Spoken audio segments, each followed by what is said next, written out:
Assalamualaikum warahmatullahi wabarakatuh. Bismillahirrahmanirrahim. Allahumma sholli ala Muhammad wa ala ali Muhammad.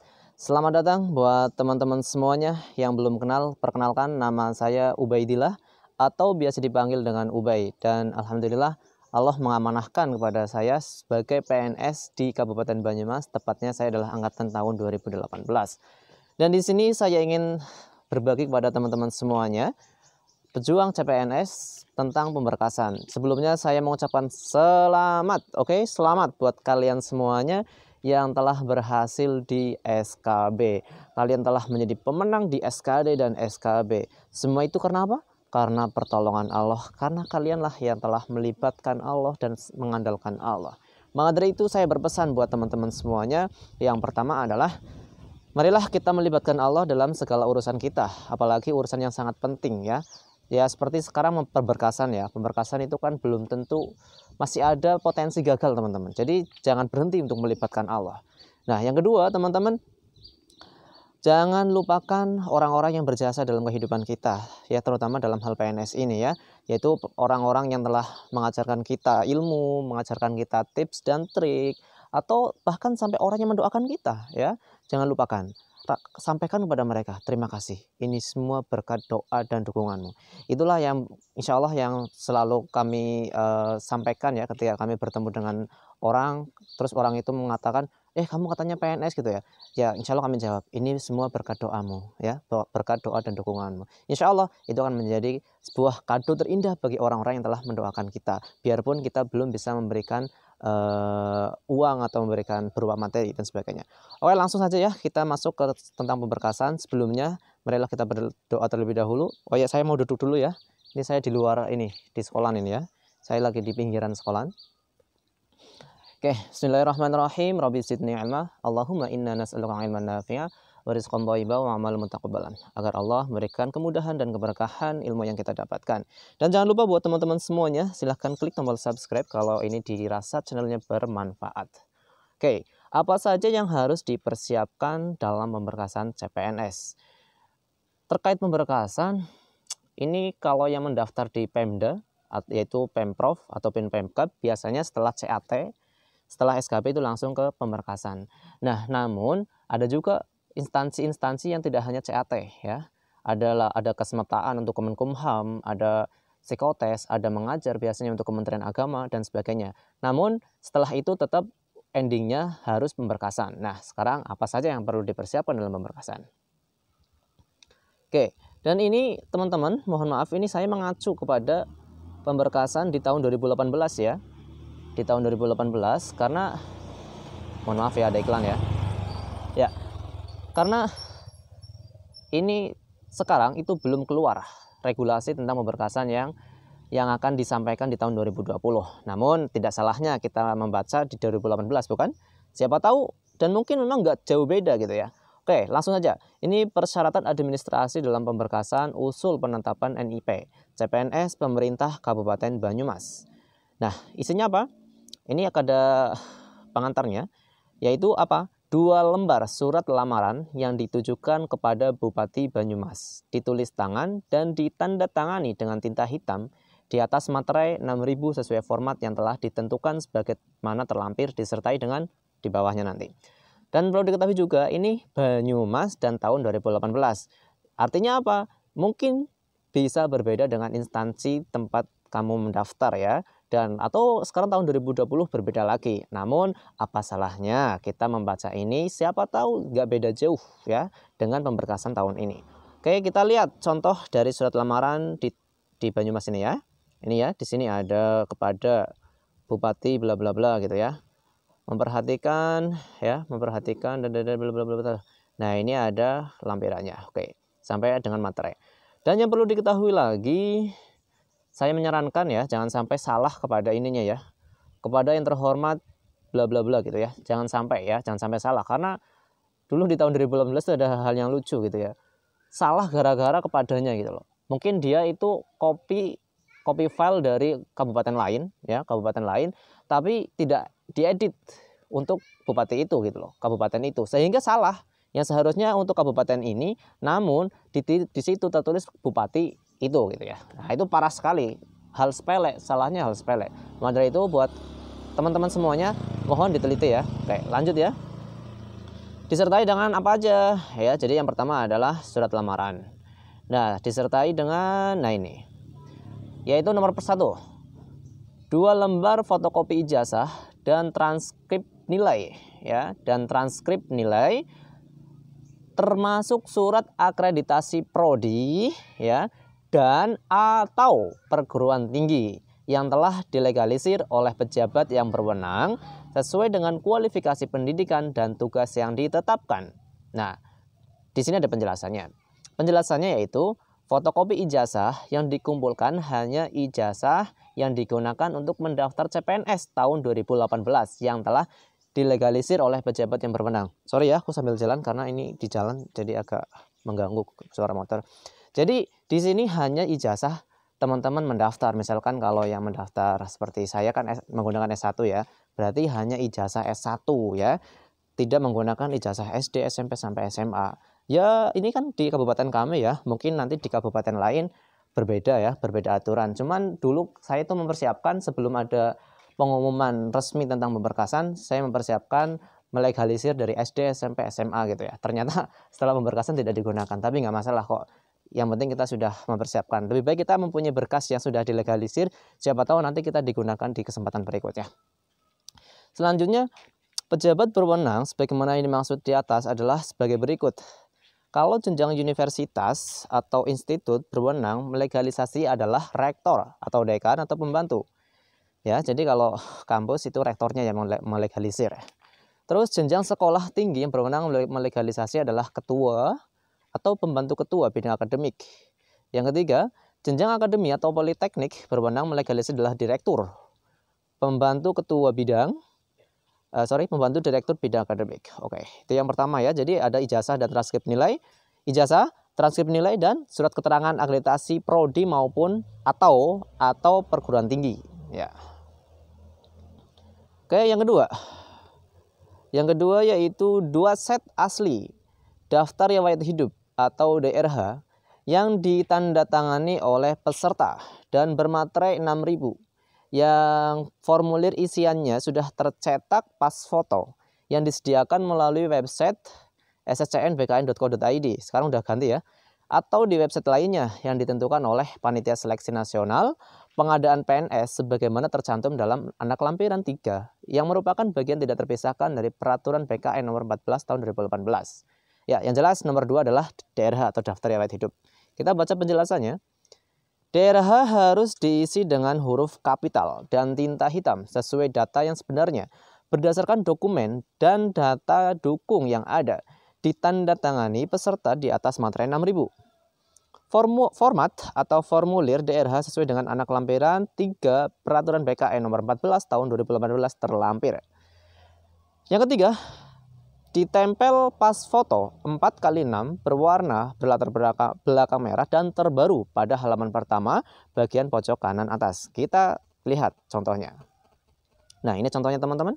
Ini contoh DRH ya, contoh daftar riwayat hidup. Ini ada anak lampiran dari peraturannya. Ini contoh sepintas ya, tidak semuanya. Nah, di atas pojok kanan atas itu ada pas foto. Ya, ada pas foto dan di halaman terakhir ini nanti ada materainya ya. Ada materainya. Oke, teman-teman. Kita lanjut ya.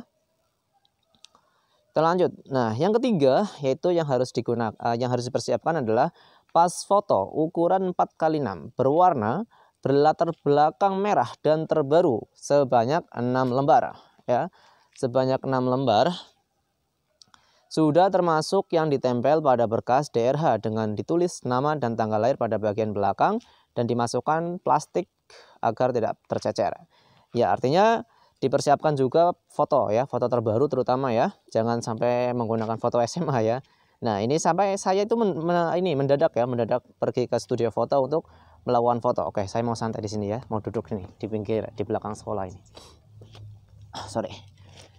Ya, ini foto terbaru saya kemarin pas mau pemberkasan dan ini menggunakan dasi hitam, baju putih. Ini kalau nggak salah saya cuma bawa dari rumah itu jasnya doang ya. Kalau yang lainnya itu pinjam di studio foto ya. Jadi sebisa mungkin terbaru teman-teman ya, terbaru. Terus selanjutnya, yang keempat, 2 lembar asli surat pernyataan yang formulir isiannya disediakan oleh pejabat secara fungsional bertanggung jawab di bidang pegawaian berisi tentang apa? A. Tidak pernah dipidana dengan pidana penjara berdasarkan putusan pengadilan yang sudah mempunyai kekuatan hukum tetap karena melakukan tindak pidana dengan pidana penjara 2 tahun atau lebih. Tidak pernah diberhentikan dengan hormat tidak atas permintaan sendiri. Jadi yang A itu tidak pernah tersandung masalah hukum ya, atau dipenjara.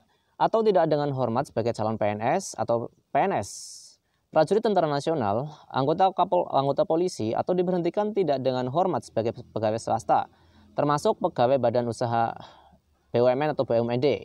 Jadi tidak pernah dipecat istilahnya gitu ya. Tidak pernah dipecat, terutama tidak pernah dipecat dari PNS gitu ya. Karena kan ya mungkin orangnya sudah dipecat dari PNS, dia daftar lagi gitu ya. Maka itu nggak boleh. C. Tidak berkedudukan sebagai calon PNS, prajurit TNI, atau anggota polisi. Jadi tidak boleh kalau udah jadi PNS atau polisi nggak boleh daftar. D. Tidak menjadi anggota atau pengurus partai politik. Ya teman-teman yang sekarang menggunakan, oh ya ini serius, ini saya sampaikan ya. Dulu kalau nggak salah saya pernah membaca dia itu gagal di pemberkasan. Ini kalau nggak salah ya, aku agak ingat sih. Dia gagal itu karena terdaftar dalam partai politik kalau nggak salah, atau bahkan hanya sebagai tim kampanye gitu. Maka dari itu kami berpesan buat teman-teman semuanya yang sekarang mungkin punya afiliasi dengan partai politik, kalau teman-teman pengen PNS ya keluar gitu. Karena PNS itu dituntut kenetralitasan gitu ya. Terus bersedia ditempatkan di seluruh wilayah negara kesatuan Republik Indonesia atau negara lain yang ditentukan oleh instansi pemerintah. Kalau ini itu kalau nggak salah ini Kementerian Agama gitu kalau nggak salah. Jadi kalau Kementerian Agama itu mendaftar, tapi kita nggak tahu instansi mana yang kita pilih gitu ya. Nanti juga diacak oleh Kementerian Agama gitu ya. Kalau di Pemkab kalau nggak salah itu sudah ditentukan ya, seperti kami itu sudah ditentukan bahwasanya tempat ini yang menjadi OPD-nya ya, tempat dinasnya. Namun mungkin ini klausul ini adalah kalau kita nanti suatu saat dipindah itu kita harus bersedia gitu ya. Oke, penjelasannya, surat pernyataan harus ditandatangani peserta di atas materai 6.000 dan diberi tanggal. Lalu format atau formulir sebagaimana terlampir, ya sudah ada di belakang. Oke, kita lanjut. Kelima, 2 rangkap surat atau bukti pengalaman kerja bagi yang memiliki. Ya ini mungkin nggak semua orang memiliki ya, jadi kita lewati aja lah. Nomor 6, asli dan fotokopi surat keterangan surat keterangan catatan kepolisian yang diterbitkan oleh polisi gitu ya. Penjelasannya, SKCK masih berlaku dan dikeluarkan oleh Polri pada tingkatan Polres. Nah ini teman-teman, SKCK itu kan bisa juga lewat Polsek ya. Dulu aku juga pernah mencetak lewat Polsek. Tapi ternyata itu nggak boleh. Ini harus tingkatan Polres dan harus masih berlaku. Jadi buat teman-teman yang sudah punya SKCK, coba dilihat masih berlaku nggak. Tapi saran saya buat sekarang yang baru gitu loh. Karena kan nanti kita dari mulai sekarang membuat itu nanti jenjang menuju ke dapat NIP-nya itu agak lama gitu ya. Terus yang kedua, SKCK harus ditandatangani dengan tanda tangan asli, bukan scan. Nah ini teman-teman, dulu kalau biasanya kita mau bikin SKCK itu kan cepet ya gitu loh. Jadi kita ngajuin ke polisi gitu ya, kantor polisi, langsung selesai gitu. Ternyata apa? Itu tanda tangannya biasanya itu scan. Teman-teman bisa ngecek kalau sudah selesai itu dicek tanda tangannya, mungkin bisa diraba ya. Itu kalau nggak menimbul itu berarti scan ya, berarti scan. Maka dari itu kami berpesan kalau nggak kasar gitu ya. Kami berpesan sebisa mungkin harus tanda tangan asli. Bilang aja ke polisinya, ini mau buat pemberkasan PNS gitu. Tapi insya Allah nanti dikasihkan langsung ke ini nih ya, Kapolri atau apa ini? Bukan Kapolri, Kapolres ya, Kapolres. Dan terus keperluan pembuatan SKCK adalah sebagai persyaratan pengangkatan menjadi CPNS. Ini keperluan ini teman-teman biasanya kan keperluannya adalah untuk melamar pekerjaan gitu ya. Namun ini sebagai CPNS ya mungkin untuk persyaratan PNS gitu ya, CPNS. Nah, di sini teman-teman dulu itu banyak sekali pertanyaan. Ini apakah harus sama persis dengan dengan kalimat ini atau gimana? Ya mungkin nanti setiap instansi beda-beda. Mungkin di Pemkab Banyumas dulu seperti ini, nanti di Pemkab kalian tuh beda lagi. Yang jelas kalau nggak salah sepengetahuan kami itu dulu ada yang macam-macam bertanya, ada yang pengusulan NIP CPNS, ada yang mendapatkan NIP dan sebagainya. Ada yang menjawab yang penting ada kata CPNS-nya gitu. Oke, kita lewati ya. Nomor 7, kita lanjutkan. Asli dan fotokopi surat keterangan sehat jasmani dan rohani. Ya, berarti surat 2 ini. Surat kesehatan jasmani dan rohani. Kesehatan jasmani dan jiwa. Raga dan jiwa. Jiwa dan raga gitu ya. Dari dokter yang berstatus PNS atau dokter yang bekerja pada unit pelayanan kesehatan pemerintah. Jadi nggak boleh kalau rumah sakit swasta ya. Ya yang penting ini ya, yang dokternya NIP. Saya kurang tahu kalau rumah sakit swasta. Yang ketujuh, asli dan fotokopi surat penjelasannya, pemeriksaan kesehatan jasmani rohani satu paket dengan surat bebas nafsa. Dapat dilaksanakan di rumah sakit seperti ini kalau di Banyumas ya. Kalau teman-teman ya mungkin rumah sakit pemerintah di tempat teman-teman semuanya. Yang berwenang menandatangani surat keterangan ini kesehatan yaitu dokter berstatus PNS. Surat keterangan harus ditandatangani, disetempel, bernomor dan diberi tanggal. Ini harus detail teman-teman ya. Sebisa mungkin detail, jangan sampai nanti dilayani hanya sebatas untuk ya keperluan orang-orang biasanya karena ditakutkan nanti bermasalah ya. Ya yang penting teman-teman selalu update ya ke website masing-masing ya biar tidak ketinggalan. Yang kedelapan, asli dan fotokopi surat keterangan tidak mengkonsumsi atau menggunakan narkotika, psikotropika, prekursor, dan zat adiktif lainnya. Ya, penjelasannya harus ditandatangani oleh dokter dari unit pelayanan kesehatan pemerintah atau pejabat yang berwenang dari badan atau lembaga yang diberikan kewenangan untuk pengujian zat narkoba dimaksud. Surat keterangan harus ditandatangani, distempel, bernomor, dan diberi tanggal. Kalau yang ini urusannya kan sama dengan tadi ya. Jadi kalau yang ke rumah sakit itu ada 3. Surat kesehatan jiwa, surat kesehatan jasmani, dan nafsa, bebas nafsa. Yang ke-9, ini untuk tenaga kesehatan. 2 lembar fotokopi surat tanda register atau STR yang sah telah dilegalisir pejabat berwenang. Bagi pelamar tenaga kesehatan, A. Dokter spesialis atau dokter gigi dari Konsil Kedokteran Indonesia ya. B. Tenaga kesehatan lainnya dari Majelis Tenaga Kesehatan Indonesia atau MTKI. Penjelasannya, STR yang sah adalah yang telah dilegalisir pejabat yang berwenang. Oke, kita lanjut. Nomor 10. Bagi pelamar asli formasi lulusan terbaik atau cum laude melampirkan 2 lembar fotokopi surat akreditasi perguruan tinggi dan program studi yang terakreditasi A. Nah, ini harus kalau ini ya. Kalau yang mendaftar karena formasi cum laude ini harus akreditasinya A ya. Kalau yang enggak ya enggak lah. Ya ini kalau yang enggak, kalau seperti saya umum tuh ya yang tadi. Kalau ini yang untuk cum laude. Yang 11, bagi pelamar asli formasi disabilitas melampirkan asli dan fotokopi surat keterangan mengenai jenis dan tingkat disabilitasnya dari dokter pada rumah sakit pemerintah. Oke. Ini mungkin jarang ini ya. Nomor 12. Bagi pelamar formasi X tenaga honorer kategori 2 melampirkan 2 set A asli fotokopi surat pernyataan masih bekerja terus-menerus dari pejabat minimal pimpinan tinggi pratama. B. Fotokopi SK Bupati atau fotokopi SK atau bukti pengangkatan sebagai tenaga honorer K2 pertama kali dan perpanjangannya jika ada. C. Ijazah S1 sarjana yang diperoleh terakhir yang pendukung tugas pokok sekarang baik sebagai guru kelas ataupun guru agama Islam. Ya. Kita lanjut nomor 13. Oke, ini sudah mau selesai ya. 13. 2 lembar asli surat pernyataan bersedia mengabdi pada pemerintah Kabupaten Banyumas atau kabupaten yang lainnya dan tidak akan mengajukan pindah dengan alasan apapun sekurang-kurangnya 10 tahun. Sejak terhitung mulai tanggal diangkat menjadi pegawai negeri sipil yang ditandatangani di atas materai 6.000 oleh pelamar. Jadi kita sudah ada ikatan perjanjian di atas materai, kita tidak boleh mengajukan pindah ya selama 10 tahun. Nah, memang yang namanya orang tujuannya mungkin beda-beda gitu ya. Ada yang mungkin yang mendaftar di daerah lain, nanti karena di sana sudah banyak lowongannya, nanti rencananya mau pindah ke sini, pindah ke tempat asalnya.